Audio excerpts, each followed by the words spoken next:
This is a Tuscan Reader review of Star Wars Jedi Quest Book Number 2, The Trail of the Jedi, by Jude Watson.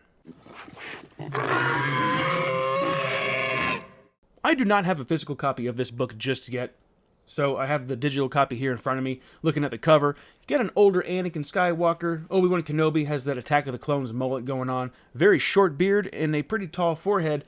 Doesn't really look much like Obi-Wan. And in the background, there is that freighter ship from the Phantom Menace, it looks like. And there are some fireworks. I don't understand that, but there's fireworks on the front of this book. Silly. But Jude Watson, she wrote this book. It's a young reader novel, and I'm going to read to you the publisher's summary, which would be found on the back of the novel, but I don't have the physical form, so I'm just going to read it off of the internet. So the back of this book should say, Anakin Skywalker knows that Obi-Wan Kenobi did not choose him as an apprentice. Instead, it was the dying wish of Obi-Wan's own master, Qui-Gon Jinn, that brought them together. Now Anakin is beginning to doubt his master's commitment, and Obi-Wan is starting to wonder if he will ever be as good as Master Qui-Gon. With these things in mind, Master and Apprentice head out in a training exercise that soon turns into a struggle to survive. A squad of bounty hunters has been hired to capture the Jedi, and they will stop at nothing to do it. Anakin and Obi-Wan must avoid the traps and ambushes and try to discover who is behind the deadly Jedi hunt. So, that said, the only thing left to do is to get into what I thought about this book. And I've got to say, I enjoyed the first book quite a bit, The Way of the Apprentice. So what did I think of The Trail of the Jedi? I liked it. I liked it a lot. This is 2 for 2 now. I'm happy that I read this. It's exciting, it's thrilling, and somehow Jude Watson just knows how to write a kid's book to feel like an adult novel. It really does. And what I really liked about this book is throwing Obi-Wan Kenobi and Anakin together in an uncomfortable situation out in the wilderness. They're like on the side of a mountain, and in this training exercise, it's supposed to help build their trust, help let them work together to build up confidence in their teamwork capabilities. And it's a little bumpy at first. Anakin, he, of course, is very cocky. Obi-Wan Kenobi has to kind of like, hey, you gotta just tame yourself, have some self-control.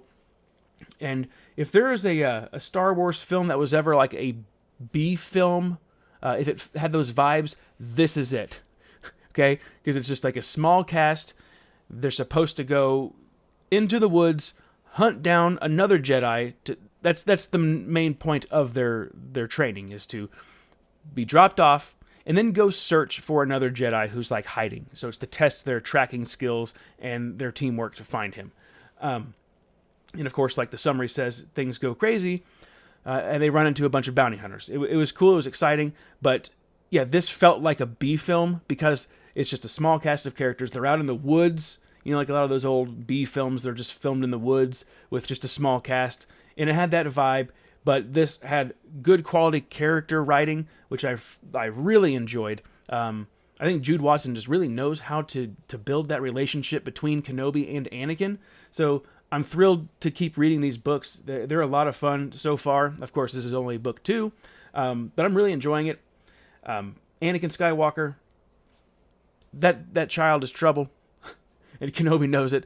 They find this device. I could just go ahead and say it. This bounty hunter mentions a pyramid, and Kenobi, he's thinking, pyramid.